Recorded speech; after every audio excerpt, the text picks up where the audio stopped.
In this video, I'm going to show you how to prevent and limit in-app animations on X.com, also known as Twitter, by turning off the reduce motion setting. This is a simple fix if you want a smoother, less distracting experience while using the app, and it only takes a few seconds to change. If this tutorial helps, make sure to like the video and subscribe for more quick tech guides. Let's jump right in. First, open X.com or Twitter and make sure you're signed into your account.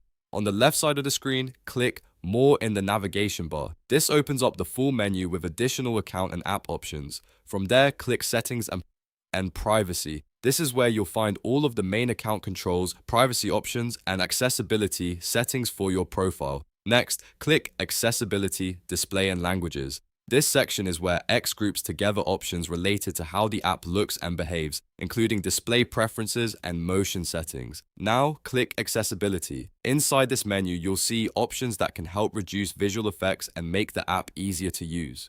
Look for Reduce Motion and toggle it off. Turning this setting off will limit in-app animations and reduce motion effects while you browse. If the switch was already enabled, changing it off should immediately apply the setting to your account. And that's it. You've now turned off reduce motion on X.com or Twitter to limit animations in the app. If this video helped you out, please hit like and the subscribe for more simple tutorials just like this. Thanks for watching.